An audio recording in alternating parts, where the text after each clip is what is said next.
As pessoas superestimam a máquina de guerra dos EUA e subestimam a máquina de propaganda dos EUA. Caitlin Johnstone. Se você usa o Twitter e se envolve com o assunto da guerra na Ucrânia, provavelmente notou uma conta verificada chamada The Kyiv Independent pop-up enquanto você está percorrendo seu feed, que publica conteúdo altamente tendencioso em favor do regime de Zelensky e as potências ocidentais que a apoiam. Você vê o texto cinza no canto superior esquerdo da imagem que diz guerra na Ucrânia? Esse é um tópico do Twitter que o algoritmo da página me recomendou sem que eu tenha me inscrito nele, onde as postagens do The Kyiv Independent aparecem com destaque.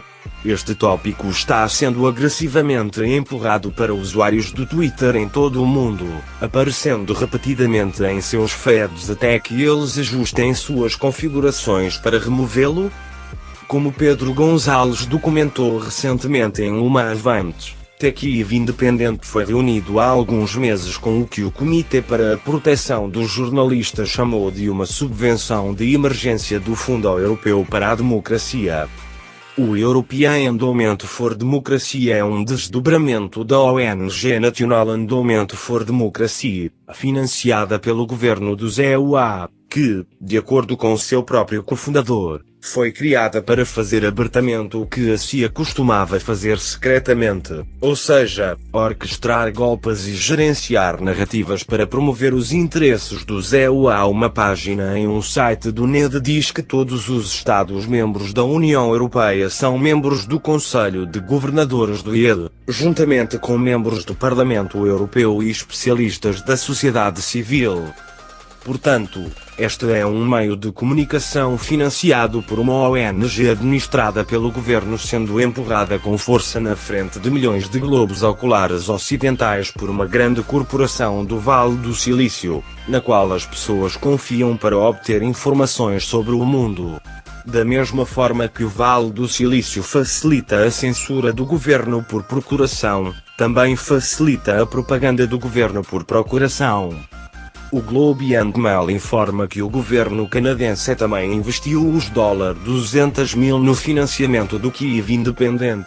A publicação está sendo tão ruidosamente amplificada pelo Twitter que não apenas sua conta no Twitter garantiu quase 2 milhões de seguidores desde sua criação em novembro, mas um de seus repórteres, que chama o batalhão neonazista Azov de seus irmãos de armas, ganhou 1 milhão de seguidores desde o início da invasão russa. Você viu quão sofisticado é apenas esse pequeno componente da campanha de propaganda do Império centralizado nos EUA? Quantos elementos aparentemente dispares e não relacionados tem?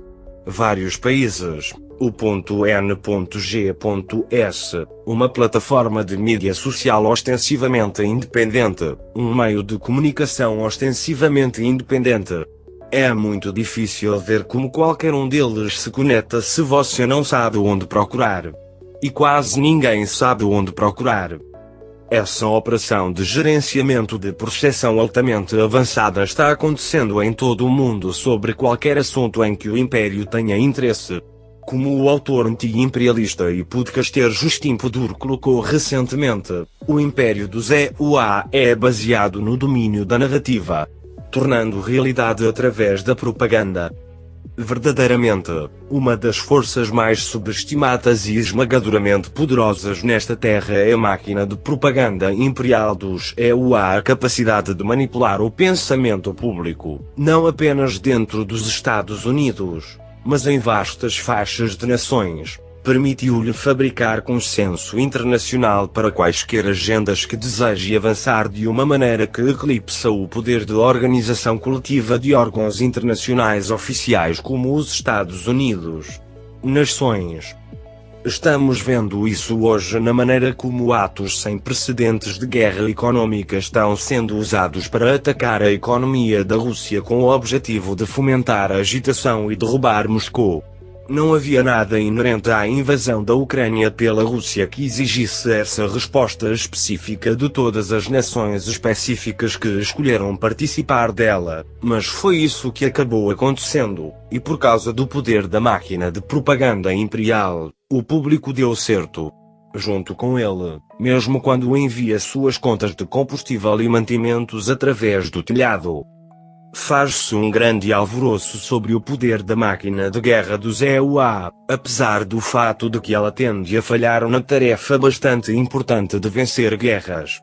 Isso ocorre em parte porque o Império geralmente não se beneficia dessas guerras que terminam rapidamente e em parte porque é difícil vencer guerras quando todo o seu rolo compressor militar é construído inteiramente em torno da geração do máximo de lucro possível. Onde o verdadeiro alvoroço deve ser feito é o poder verdadeiramente impressionante da máquina de propaganda do EUA, tão sutil e sofisticado que mesmo pessoas relativamente inteligentes e bem informadas não conseguem ver as cordas que estão puxando suas mentes, mas tão poderosas que moldam o mundo. No livro Inventing Reality, publicado em 1986, Michael Parenti faz a seguinte observação. Para muitas pessoas, um problema não existe até que apareça na mídia. Como vemos as questões, de fato, o que até mesmo definimos como uma questão ou evento, o que vemos e ouvimos, e o que não vemos e ouvimos são grandemente determinados por aqueles que controlam o mundo das comunicações. Sejam sindicatos, manifestantes pela paz, a União Soviética, revoltas na América Latina, eleições, crime, pobreza ou gastos com defesa, poucos de nós sabem das coisas, exceto como são retratadas nas notícias. Mesmo quando não acreditamos no que a mídia diz, ainda estamos ouvindo ou lendo seus pontos de vista em vez de outros. Eles ainda estão definindo a agenda, definindo o que devemos acreditar ou não acreditar, aceitar ou rejeitar. A mídia exerce uma influência sutil e persistente na definição do escopo do discurso político respeitável, canalizando a atenção do público em direções que são essencialmente favoráveis ao sistema político-econômico existente. Isso foi muito antes do Twitter, antes do Google, antes de Mark Zuckerberg, antes de Bill Clinton assinar a lei de telecomunicações permitindo que a mídia de notícias fosse comprada e consolidada sob apenas algumas megacorporações oligárquicas. E, no entanto, a mesma dinâmica que vemos diante de nós hoje já estava em jogo, mesmo naquela época. Ficou muito mais complexo. Você sabe o que é engraçado sobre essa pressão louca para censurar o discurso em nome da luta contra a propaganda russa é que as pessoas que a estão pressionando estão indiretamente admitindo uma verdade muito importante para a qual normalmente tentam não chamar muita atenção. O fato que é muito possível usar a mídia para manipular a maneira como as pessoas pensam, agem e votam em grande escala. A parte que eles não admitem é que eles mesmos são, de longe, os piores infratores nessa área. A visão de mundo do status quo exige que duas posições totalmente contraditórias sejam mantidas simultaneamente, que a propaganda russa tenha uma influência corruptora no pensamento público, mas que as instituições de mídia oligárquica mais ricas e poderosas não têm. Isso não é sustentável.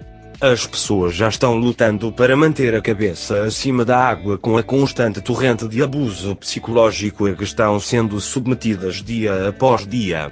Estamos a caminho de descobrir quanta manipulação psicológica em grande escala o cérebro humano pode tolerar antes de se romper se não encontrarmos uma maneira de mudar primeiro nosso relacionamento coletivo com a narrativa mental. Ou quem sabe, talvez um relacionamento saudável com a narrativa mental esteja do outro lado desse estalo. As pessoas superestimam a máquina de guerra dos EUA e subestimam a máquina de propaganda dos EUA. Caitlin Johnstone.